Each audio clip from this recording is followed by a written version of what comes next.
Good evening. Welcome to the world of the mind, only mere, merely continuing our exploration of the realization of the view in the Buddhist tradition now in the Yogacara phase of that evolution. Let's begin with our chant as usual. Do people know the chant by now? Cool. By this merit, just kidding.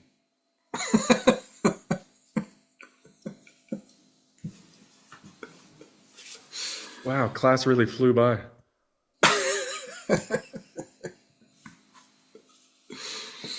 In order that all sentient beings may attain Buddhahood, from my heart I take refuge in the three jewels. In order that all sentient beings may attain Buddhahood, from my heart I take refuge in the three jewels. In order that all sentient beings may attain Buddhahood, from my heart I take refuge in the three jewels. Whatever the virtues of the many fields of knowledge, all are steps in the path of omniscience. May these arise in the clearer mirror of intellect. O Manjushri, please accomplish this. Thank you for joining in with us tonight. Tonight is delightfully easier, it feels like, than past classes. I think that's the nature of like the older brother, younger brother dynamic between brothers usually. And a sangha is like heavily conceptual, really difficult writing. What's it called? Like William James, like really dense and just hard to plow through. And Vasubandhu is just like these nice verses, simple verses. So we have these three texts by Vasubandhu, and then we have the wonderful text by, what's the gentleman's name? Tagawa Shunei, I don't know, Living Yogacara. And so we thought, Chris and I confabulated and conspired that the first text, the Trimsika, the Vimshika, the 20 verses, there's a couple of things to touch on. So I'll do that briefly, invite Chris to chime in, and then we'll go to, Chris will walk us through the, walk and skip us through the three natures, I think. I'm just a little unclear about what we discussed earlier. Are we gonna do Living Yogacara as well? Is that the desire? I thought we would refer to it as we go through our As we text. discussed. Okay. Okay, Yeah. great.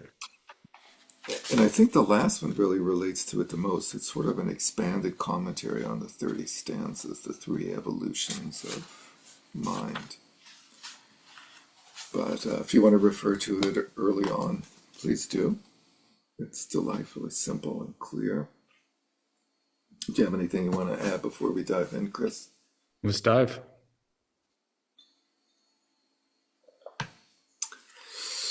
So this is a translation by Carl Brunholzl. He shared with me his translations of this and the 30 verses. Maybe it was the Trisavabhava, the three natures. And they're not published. He said we could just use them. This was years ago when we did these texts before. And this one is just a summary of the main points with some excerpts from the text. He said it wasn't that interesting. It didn't really warrant translating all the verses. So it seems to be primarily focused on the topic of mind only. But actually it has a lot about emptiness, self and phenomenal emptiness. More than, I think, a little, as well as mere cognizance. And I thought that was very interesting that this text had such a predominantly focused bent on identitylessness or ego, emptiness. And so if you would skip to page, let's see, we're on page, it's numbered page 176 is where this text starts, and then on 177 How does the teaching of mere cognizance serve as the entrance to phenomenal identityness? It's to be understood that mere cognizance makes the appearances of form and so on arise, but that there's no phenomena whatsoever that has the characteristic of form and so on. But if there's no phenomena in any respect at all, and presumably the quotes are from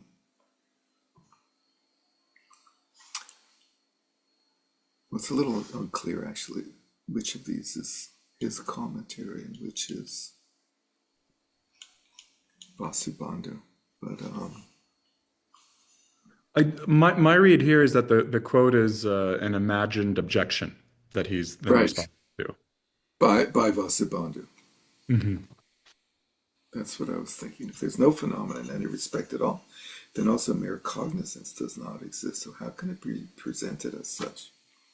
Vasubandhu responds, entering into phenomenal identitylessness does not mean that there's no phenomena in any respect at all. It refers, what a tongue twister this word is, to the identitylessness in the sense of an imaginary identity.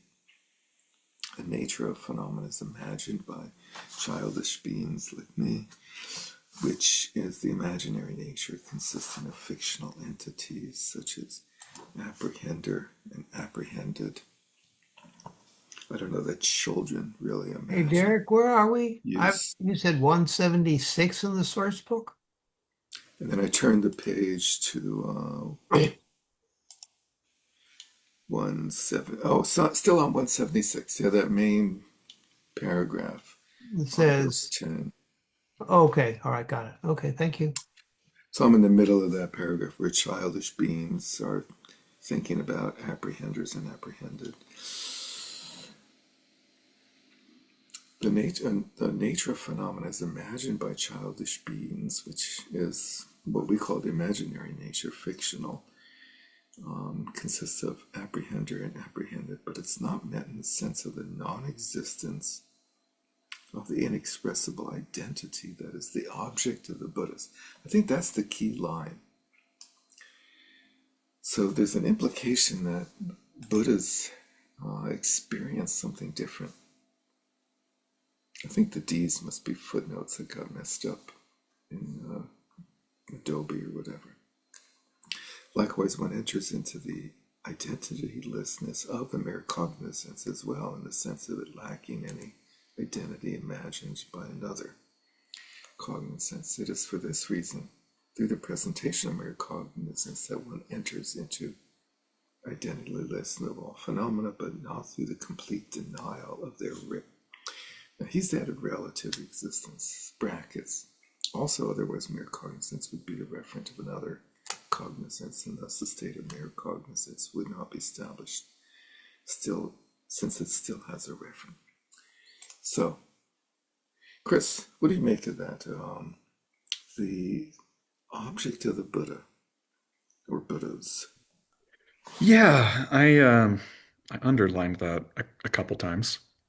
Um, and I think it's sort of a rumor of Tathagata, it feels.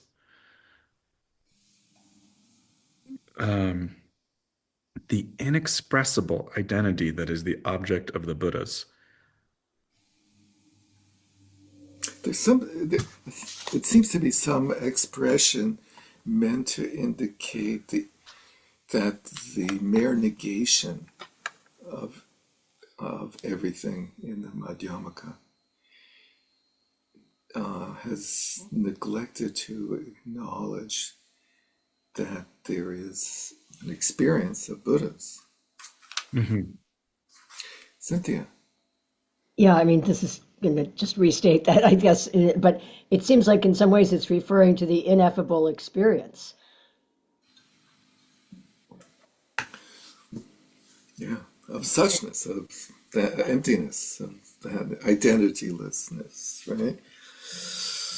So, and so then the question is, how does that relate to the mere cognizance? Can you compare them as like two things?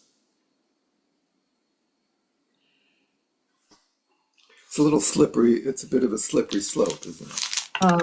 Let's see, wait, That's what so I'm saying.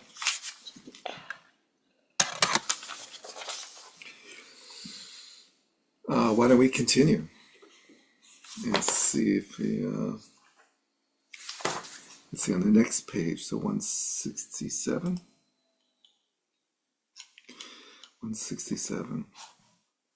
The five external objects, such as form, etc., are cognized in a clear and direct manner by the five sense consciousnesses. Do not deny the existence of what is cognized by direct perception, do you? When sense perception takes place, form and so on are not conceived as being external. It is only later, by the mental consciousness, that the notion of exteriority is created in a wrong manner. So the senses themselves don't think, is this some entity or not? Consequently, the objects of direct perceptions are the image portions of each consciousness, but these image portions that are the direct objects of these perceptions are just modulations or evolutions of consciousness. Therefore, these images exist, and they do so in the same capacity as the consciousnesses that perceive them. Thoughts, Chris? Yeah, he seems to be describing the way that the five sense consciousnesses are sort of uptaken by the sixth consciousness and turned into dualistic perceptions. But that really they are. But that, yeah, that there is, he's positing there is such a thing called direct perception in which these are non-dual somehow.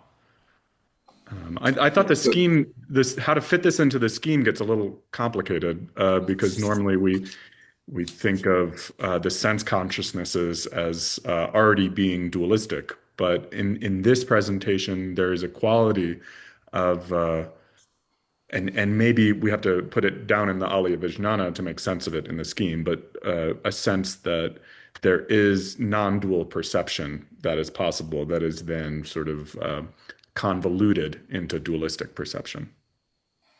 yeah, and that's the key part, convoluted into, or modulation, as what does he say, modulations or evolutions. It's sort of like, why would there be like a ripple in that consciousness that sort of sees, like, creates like a mirroring effect of one part and the other part? It's a little bit hard to defend that.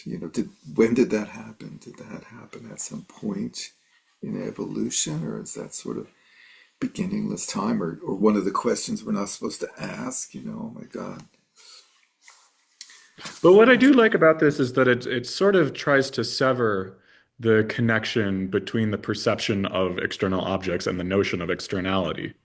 That it seeks to show that that externality is a conceptual superimposition and sort of separate from the sense perception itself. Right, and so that happens in which consciousness?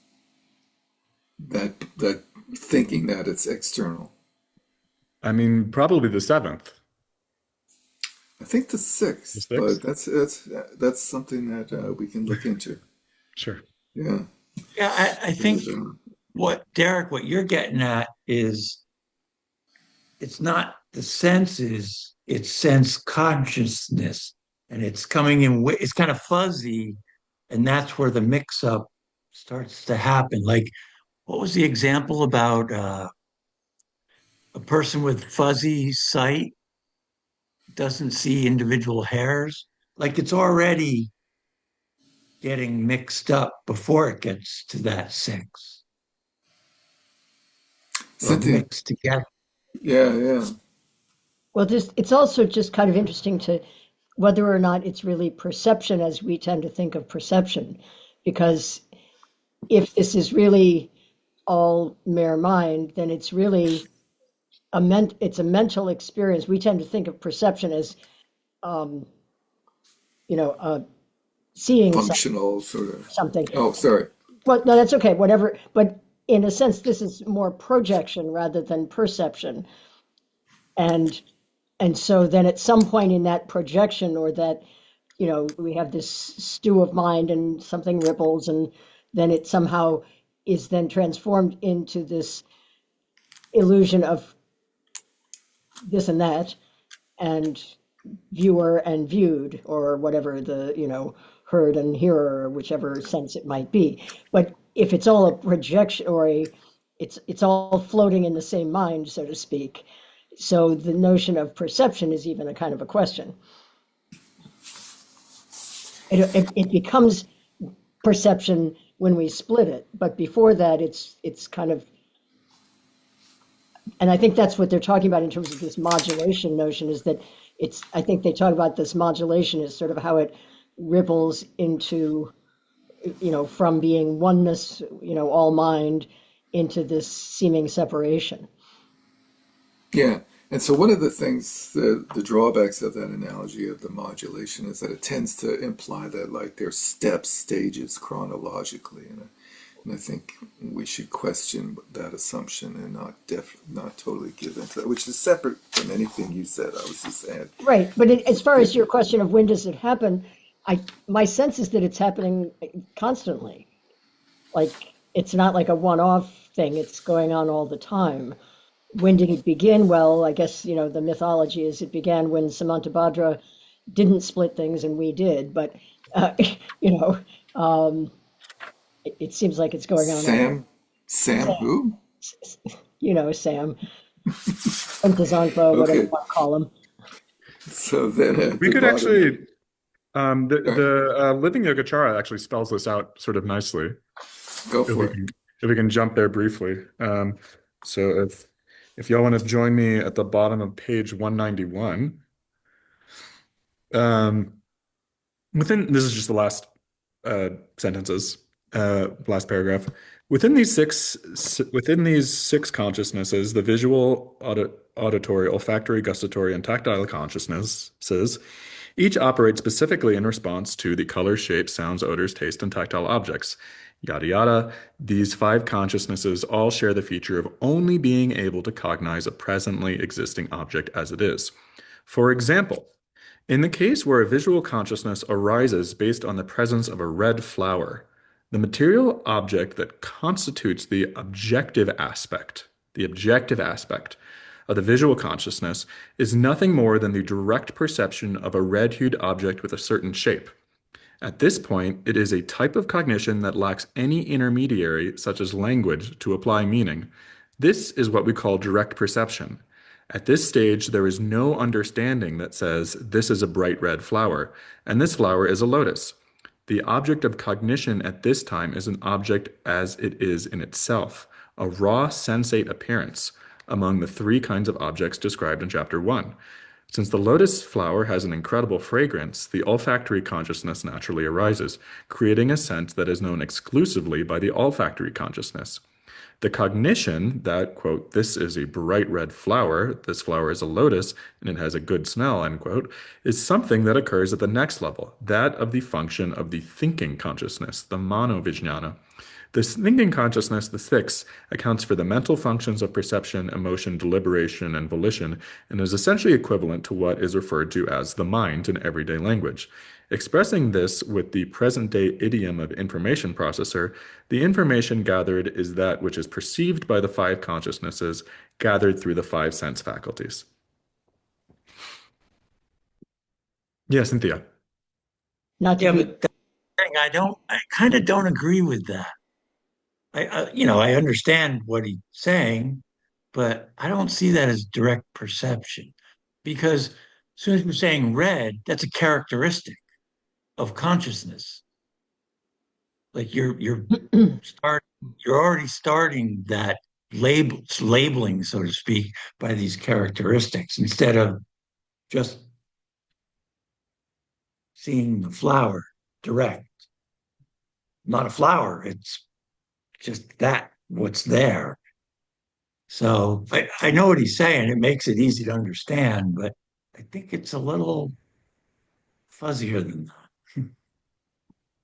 It's a little hard for him to give his example without using red. When you first see it, there's the experience of something, and it may be red, but you don't actually, you pull out the red later from your innards, I guess. And then you start concluding that it's a lotus. But the initial I think he's talking about direct perception is you would see a red flower, but you wouldn't have all those adjectives and nouns attached to it at the very beginning. It's an interesting story, and it has some difficult leaps in it. Like there was one part, Chris, where it said something like, and because this red flower is so pungent, it activates the olfactory consciousness. Isn't it the other way around that the the the mind is creating that smell? Well, that was what I was going to say is that for me, the issue with this whole thing is that it sounded like a very good description of ordinary perception of external objects that we talk about in terms of the process. And I read through this and I was like, wait a minute, this doesn't sound like we're in the mind only world anymore.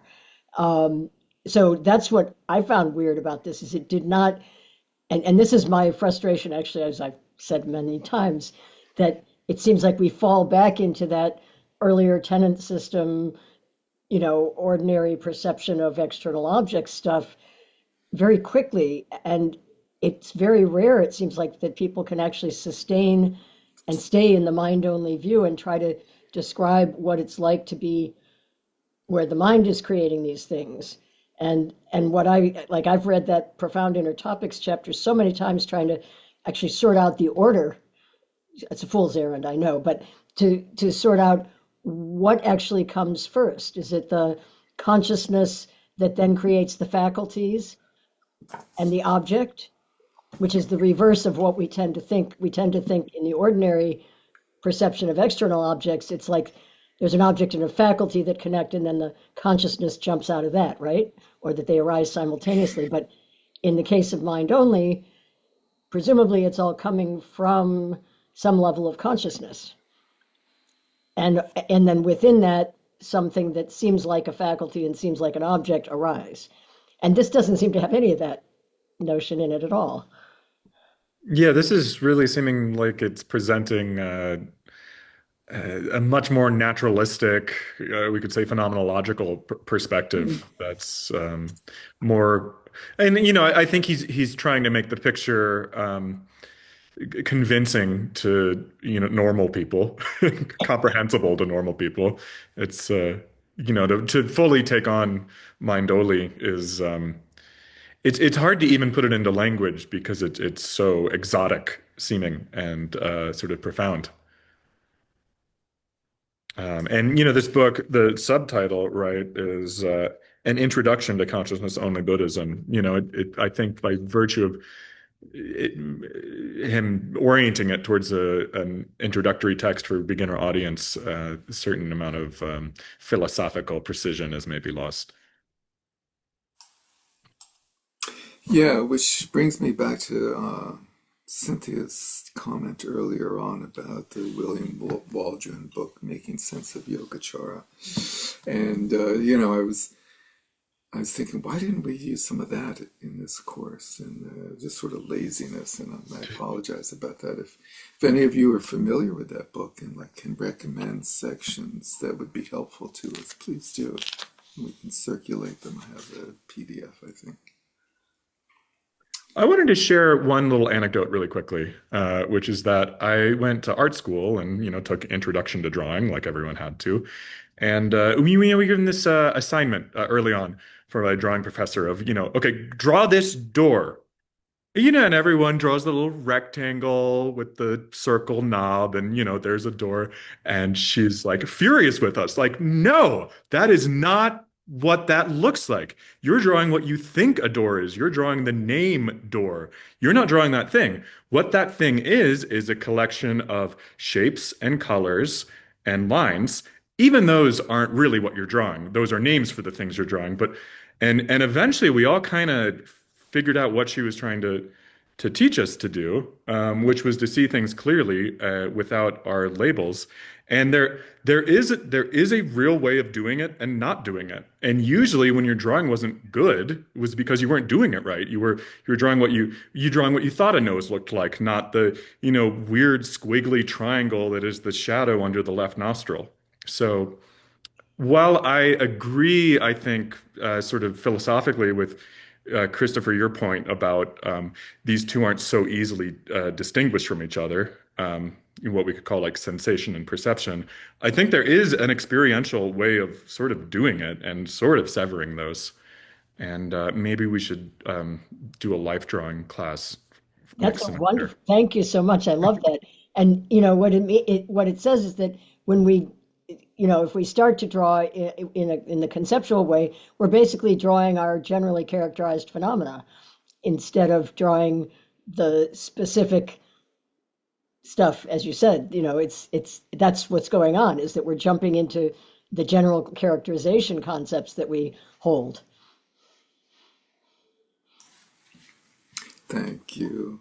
Isn't there a famous painting that's not a pipe Say along cause these and effect. lines? So I think it's helpful to think about like what's the purpose of this teaching, the Yogacara teaching. It's like we went through Abhidharma in some length and learned about partless particles and how partless particles agglomerate to create fictional entities and so forth. And that whole scheme is meant to take apart the sense of being a self instead of being the skandhas and ayatanas and so forth. And so I think this is an attempt at presenting a skillful way of letting go of the projection of phenomenal entityness.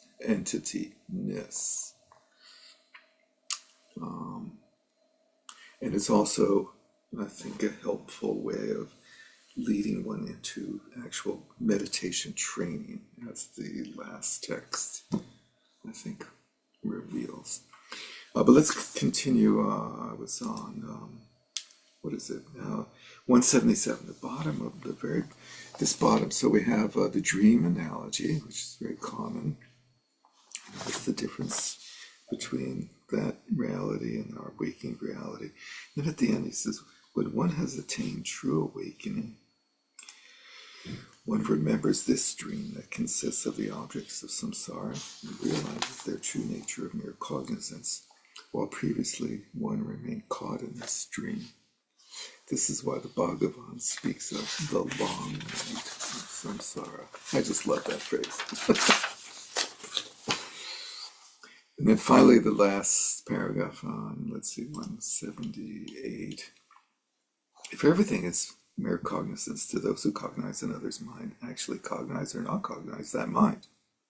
This is a big conundrum, right? For one, there's like, why do we all see the same things? And two, this thing about seeing other people's minds. So who can cognize other people's minds? Can you?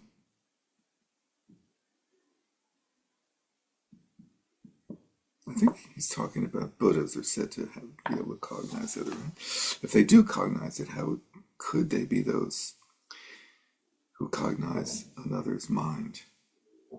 If they do not, sorry. If they do cognize it. However, the cognition of another's mind is not like the cognition of an actual referent, just like a cognition of one's own mind.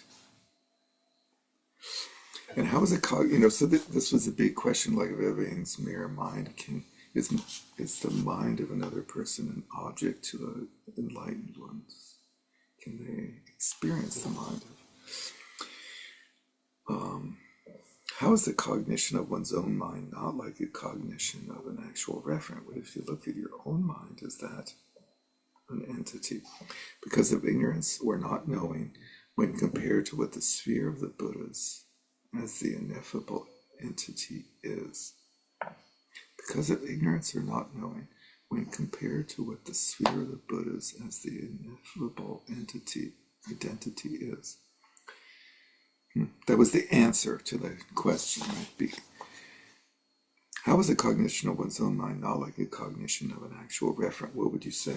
I would say because of ignorance or not knowing when compared to what the sphere of the Buddhas as the ineffable entity of its identity. Thus, both the cognition of one's own mind and another's mind, obscured by their ignorance, are not like cognitions of a referent, for it is by virtue of the appearance of something that is not as it seems that all these cognitions have not relinquished the conceptions of apprehender and apprehended. He's got to put in there, throw in there at the end something like totally incomprehensible like that, I figure. Well, I think what he's saying is that we're never actually perceiving our own mind directly. We're perceiving the imaginary nature. So So it's not an can a actual Buddha object see of other people's perception. mind? Can a Buddha see other people's minds? And are they in their mind? Are other people's minds in their minds? You'll have to ask a Buddha. We'll find out when we get there. Yeah. I passed Tune it in over to next Chris. time. Yeah. Well, for a second there, I just was thinking, are they saying seeing your own mind is like seeing someone else's mind, which you can't really see, and you can't really see your own? I don't, I don't know. Sometimes these things get me all spun around. Yeah, this level of modulation or convolution is another step removed. Anyway, let's keep moving, not get bogged down by just not understanding something completely. Chris, take it away for the three natures. I can't remember what those are, but go for it. Great. Yeah. Well, we'll have plenty of opportunities to discuss what they are in this text from a variety of different angles. I think, and I'm going to try to not get too bogged down for the interest of time, since we've got other texts to get through. But the main overall takeaway that I see Vasubandhu making in this text is the notion of the three natures are thoroughly intertwined with one another and inseparable, and not describing three separate things, but three ways of describing one thing. So that is the main idea, and let's see how he cashes it out. So we're on page 184. Um, the Three Natures Exposition, the Tri Swabhava Karika. Fabricated, this is verse 1, fabricated, dependent, and perfected. So the wise understand the three natures as profound. And then he'll define these. What appears is the dependent because of being dependent on conditions. How it appears is the fabricated, being only fabrication. So we often call the third nature the imaginary. Here he's calling it the fabricated. And he's severing a difference between what appears and how it appears, um, which is interesting insofar as it creates a situation where what appears is opaque to us. We can only perceive how it appears. We're not perceiving what appears. Um, and then, okay, how it appears is fabricated because of being only fabrication. The eternal non-existence of the appearance as it appears, that is known to be the perfected nature because of always being the same. So we have sort of on the top level how it appears to us, and then below that we have what appears, and then sort of below that, and I'm speaking sort of illustratively, not really. This isn't a real metaphysical picture. Uh, and below that being the sort of the non-existence of the appearance. That's the fully perfected nature. So that's the basic scheme. Verse 5, what is this unreal fabrication? Mind. So what he's describing is mind. For it does not exist at all in the way it is fabricated or in the way it fabricates a thing.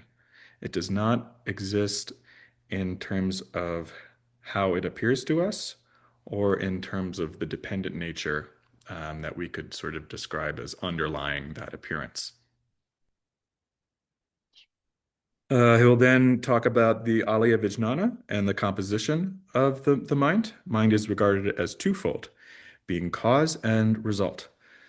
The consciousness called storehouse, and the seven, we could say the seven consciousnesses called activity. It is called mind, chitta, because of being full of the seeds of defiled tendencies. So for the first, as the first being the storehouse, but the second because of the acting of various appearances.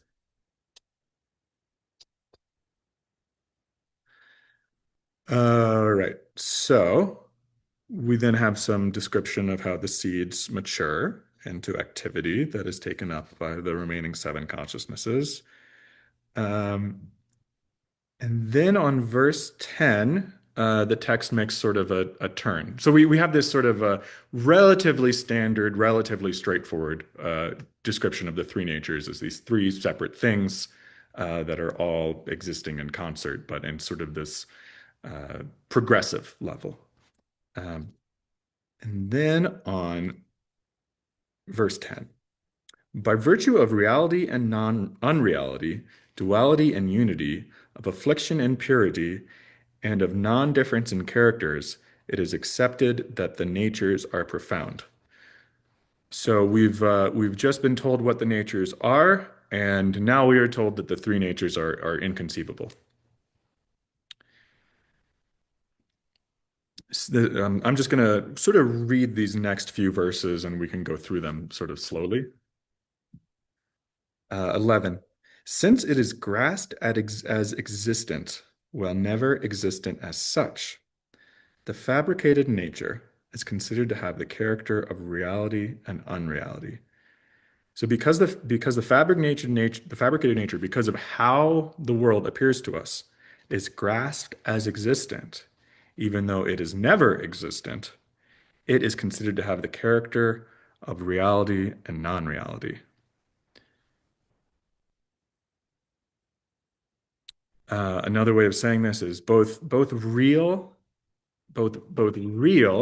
and unreal are characteristics, are assignments that we give to objects. Those are existing on this imaginary level. Both of them are equally projected. So I think already there's a real whiff of Madhyamaka happening here.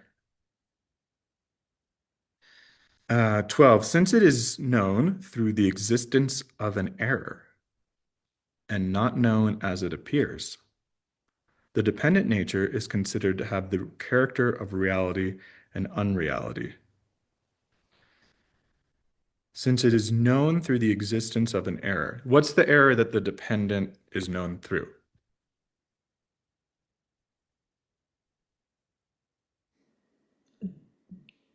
The notion of, from the imaginary nature that it is a thing.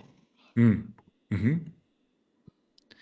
And a thing is sort of a reified and a dual, right? A dual form. So the dualism is the error that's operative here. And being existent, presumably, as a thing. I mean, as a independent, perhaps. Mm-hmm. Mm-hmm. Chris, Yeah, I could mean, you, I think we could maybe make the argument that existent, dependent, these are all qualities of being dualistic, right? can you give an example of a specific item, like say a teapot? Yeah. So And so the fact that we think it is a real teapot, in fact, it doesn't exist, is fabricated, is the fabricated nature. yeah, We think this is a teapot. the fabricated nature is There you here, go. here is the Okay. teapot. See, I read your mind. But that we've already done that part. No. Yes, Steve and I rehearsed this bit beforehand. Okay, so then what is the dependent nature? So we've already determined that we have a teapot. Really, it doesn't exist, so it's fabricated. It's a fabricated thing, the fabricated nature. Mm-hmm. So what's the dependent nature of the teapot, or what is it? What creates the teapot? So I think the argument that Vasubandhu is making in at least this section is going to be that the imaginary nature is that which calls this teapot, or the Mhm. fabricated nature is that which calls this teapot. And The and perfected nature is the perception of the non-perception of that label, right. non-perception of conceptuality onto. It's sort of seeing it without concept, basically. Yeah, but the point being that there aren't three things. There's Right. sort of it's sort of a matrix of projection or non-projection onto. So the dependent nature then is what between those two?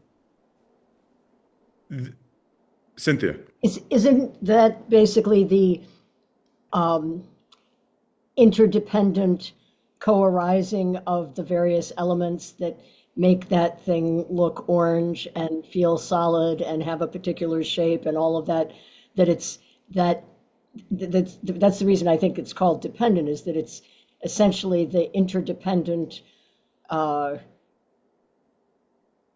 Maybe it's all the factors that come together to to make us think that the teapot is in fact a real thing. well, it's like, I mean, essentially you have to have a basis on which you apply a name.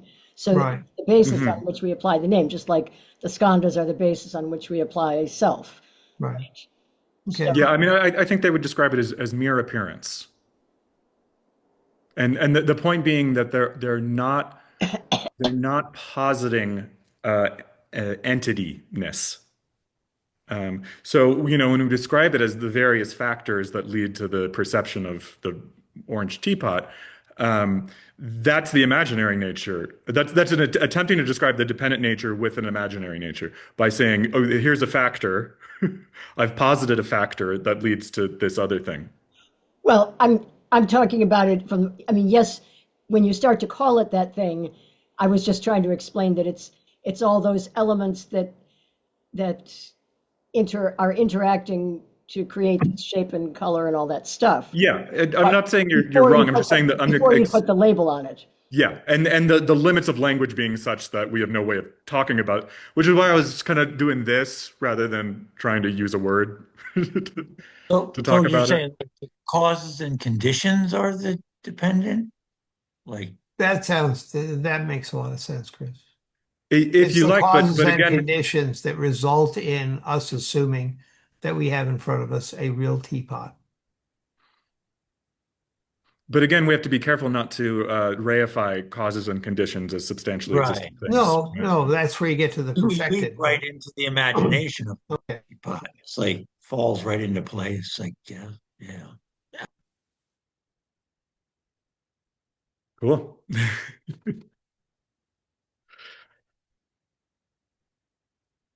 13. Since it exists as non-duality and is the very non-existence of duality, the perfected nature.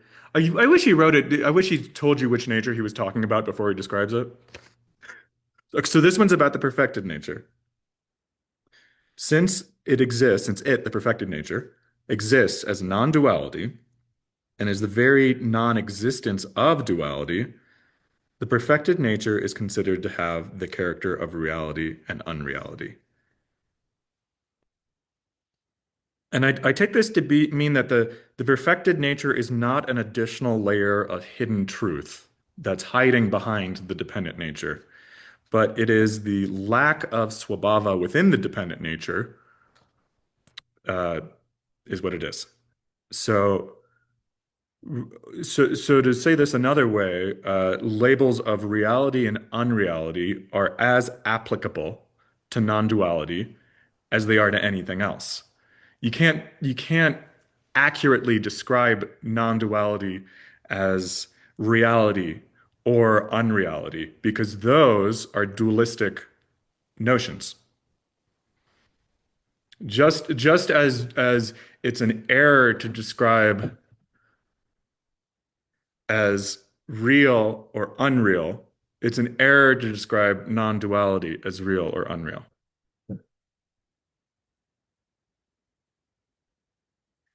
Okay. 14. By force of the fact that the thing is fabricated in a twofold manner,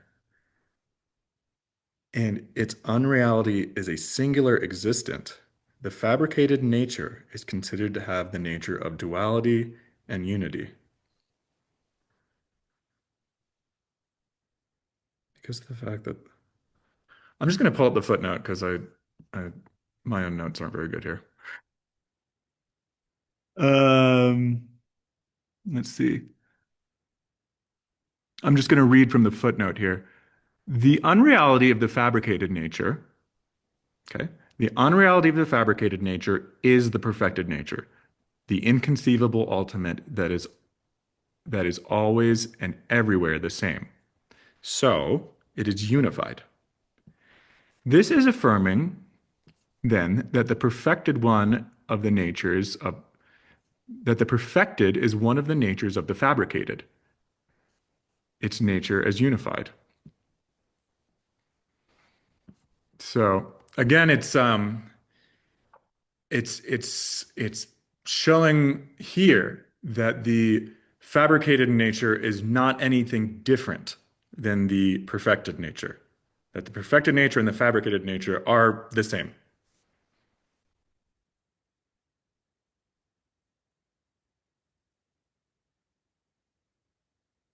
Okay, moving on. 15. Because while it is perceived as a dual existent, this is about the dependent nature. Because while the dependent nature is perceived as a dual existent, its being a mere error is a singular existent. The dependent nature is considered to have the nature of duality and unity. So, okay, so it's um it's duality. So it has the single nature of the dependent nature has the single nature. It says it has the nature of duality and unity. The unity is the single nature of non-duality. Dependent nature, all the various aspects of dependent nature have the single nature of being non-dual. Yep. Um, or another interpretation of this stanza, dualism, dualism, the split of perceiver and percept is created within the point of view of the individual. That the consciousness arises and splits into two. So it has the quality of unity. It could be seen as having the quality of unity in that way. It's a self and other are coming from the same non-dual source. 16. Since its singular nature as non-dual is the nature of the existence of duality, the perfected nature is considered to have the nature of duality and unity. The perfected nature's singular nature as non-dual is the nature of the existence of duality. So duality, the arising of duality, is the display of the perfect nature. The perfect nature is none other than the appearance of duality. And this is showing us that the perfected nature isn't to be found anywhere else, anywhere beyond, hiding behind our dualistic perceptions, but is thoroughly suffused in them. Cynthia. So would that be sort of similar to the way we talk about that you can only sort of connect with the ultimate through the relative, or that you can't sort of separate those in a sense? I think that's what he's saying. Yeah.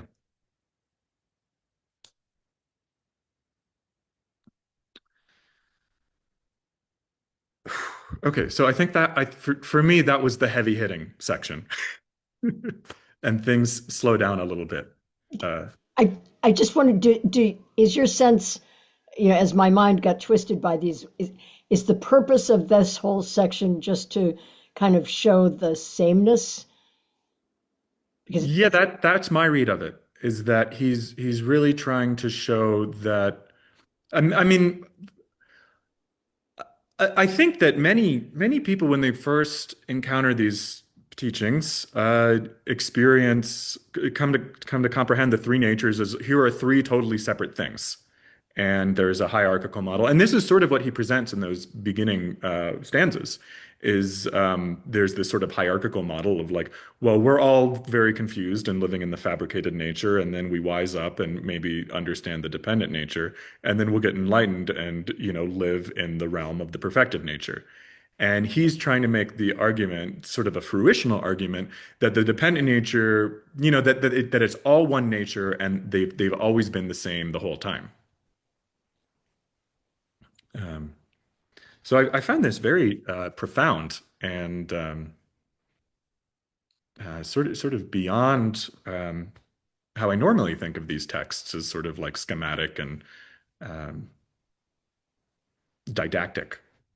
He's almost like exploding the whole scheme in a way. Okay. The fabricated independent. I'm on page 186 at the top, verse 17. The fabricated independent are known as afflicted natures, whereas the perfected is regarded as the nature of purity. So again, we have this sort of normal, common sense, dualistic sense. Because of one having the nature of an unreal duality, uh, and the other having the nature of its non-existence, the perfected nature is known to be non-different in character from the fabricated nature. So the fabricated nature has the nature of an unreal duality, and the perfected nature has the nature of non-existence. Those two, unreal duality and non-existence, are said to be non-different in character. In other words, the perfected nature and the fabricated nature are of the same character. Because of one having the nature of so now we're talking about the fabricated and the perfected, because of one having the nature of non-duality itself, and the other having the nature of the non-existence of duality, the fabricated is also understood to be non-different in character from the perfected nature. So he goes on doing this for a few more verses, which I'll spare you. And then beginning on verse 22, we have sort of a new presentation. In accordance with different stages, the conventional properties of the natures and their practical properties are explained for the sake of growth in understanding. So this is a pivot to a more path-based presentation, a more gradual approach. He's sort of given us the fruitional ultimate sense and is now moving into something more gradual. The fabricated is the conventional nature. So this is a development of three stages of understanding the fabricated. The fabricated is first the conventional nature, later having the nature of conventions, and then again is accepted as the nature of the destruction of conventions. So I think what he's describing is moving from perceiving the world with this sort of naive realism. What you see is what you get. The world presents itself exactly as it is to us. Then realizing that those sorts of things are merely conventions, seeing the conventional quality of them. And then finally, realizing that the nature of those conventions is emptiness. This is emptiness as described as a cognitive strategy, much as we experienced in Madhyamaka. Emptiness as a correction to the error of attributing existence onto the world. So that any time a dualistic perception is encountered, it is recognized as having the nature of emptiness. So that's the conventional nature in three stages. Then we have the dependent nature initially. This is verse 24. The dependent is undertaken initially as having the nature of non-existent duality. Then, next stage, it is undertaken as the non-existent duality, the mere appearance there. So at first we have this sort of I'm like trying to figure this out. It seems at first it's this notion of dualism. Then it moves into mere appearance. Mere appearance. So no, we have sort of a progression of there's some sort of ontological basis. Uh, there's a real thing happening in the world. The dependent nature is a real thing. Then it moves into the dependent nature is mere appearance without an ontological foundation. Well, I guess I'm wondering, how do you get a real thing out of non-existent? Yeah, I mean, it's me trying to parse how we move I, I, his presentation I of don't the envy the nature of position non-existent though. duality and then non-existent duality. I think he's sort of critical of the first few. It's the perception of non-existent duality. You know, you're perceiving this non-existent duality as though it were dual. But that's just my take, which is non-existent and dual. I don't know if this helps, but it's an entertaining story anyway. I heard a talk by Sonny Rinpoche a week ago online, and he was talking about he was trying to get people were trying to get a handle on the issue of, what's real, what's true, things like that. And the example he used was he said that he has a fear of heights. And when he visited Malaysia, crossing between one of the Petronas towers to the other. I don't know if you've ever seen this, but apparently there's a bridge between the two very tall towers. Part of the bridge, maybe all of it, is glass on Singa- the bottom. So Singapore, I think. he said Malaysia, I think. I think it's in Malaysia, but anyway, one of those places. We'll find out and report back. But anyway, he said that his fear of heights that was exacerbated by this and made it very difficult to cross, and maybe at first he didn't, was real, but it was not true. That's what he said. So he said some things can be real, but not true. Because he couldn't deny that he was feeling terrified. And do you think like real and true? I mean, obviously we're dealing with like semantic differences. Yeah, right. Um, yeah. Well, I think he was trying to get at the fact that he was definitely having that experience at the moment. But if you maybe were to see the experience correctly, you would realize that there was nothing solid there. I think that's what he was getting at. Mhm. Anyway, So just returning to the text, bottom of page 186, verse 25. So we've maybe witnessed this progression of dualism moving into mere appearance. Then at verse 25, then the existence of the non-existence of duality, the perfected, is undertaken there. For then it is just as it is, and it is said, it is not. So we have three different stages that are all described, as sort of Cynthia pointed out, three different stages that are all described here as the non-existent duality.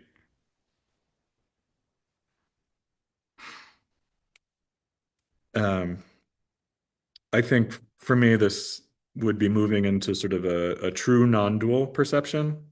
How that differs from mere appearance is beyond my level of realization. So let's move on. Derek, do you have anything to offer on what he's on about?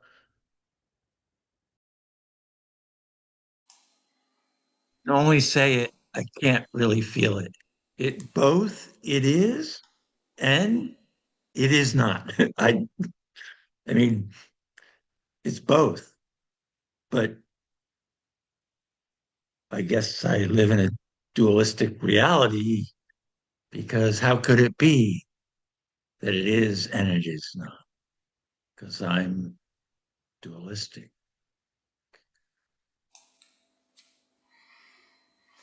So clearly, he and the Yogacara are parsing the relative truth of the Madhyamaka into two parts, right? The fabricated and the dependent natures. So the question is that a helpful, skillful means? Is it helpful to realize that there's two aspects to the relative truth? There's just sort of bare appearance, and then there's our mistaken conception about it, as a way of sort of liberating us from this idea that appearances themselves are bothersome or whatever. So when Sokni Rinpoche says, my fear was real, but it was, what was he said? He said it's not true. It's the meaning, like the fear of that high situation. It's not a true experience. Yeah, I found it. He I've been uses thinking that of, term, actually, he uses that phrase, real but not true, a lot, not just in that one story, but it's kind of his way of taking these words, and even though they do seem like they're saying the same thing, he has this kind of little nuance of making them slightly different, and which I think you described somewhat earlier. Yeah, right. So the question is how do we understand the terms real and existent or true from a It's Madhyamaka point of conventional and view? relative truth. I mean, relative and you know, Which one is which? I think the real is the what he says. It's real. That's conventional truth. And you think it's the other way around, but not It's true used would it's be used ultimate. differently in it's used differently in different cases. But true it definitely sort of universally implies the actual Right. ultimate The truth. ultimate truth, And then real and there's existent something holding is, you. Maybe it's a real experience. well, real is a little vague because real and true are similar. So sometimes existent, as it's being used here, Yeah. that confusion exists. You know, that's probably the main sticking point of this whole presentation of Yogacara is that, like, and we saw this in the Maitreya's text where he has that very cryptic opening stanza of like confusion consists of believing in duality, and emptiness exists in it, and it exists in emptiness, or something, something like that. And it's like it's talking about the relative as if it's existent is a very big departure from Madhyamaka, and it's a skillful means. It's ideally a way of helping us to separate this the two aspects of our experience and not mistake those two, that appearances themselves don't bind us. It's our attachment to them, as Talopa says to Narupa. Cynthia. Well, I was thinking you had this page of definitions from way back in one of our earlier courses about existence and all of that stuff. And I was thinking, I feel like we should dust that off and and and see how that and these like how these different definitions evolve through these different, we didn't, I don't know that we were really looking at Yogacara at that time. So it seems like it would be interesting to kind of look at those little nuanced definitions and um, anyway, just that it just came to mind that reference that you had created long ago. You know the one I'm talking about, right? I do indeed. First, there was the one that things that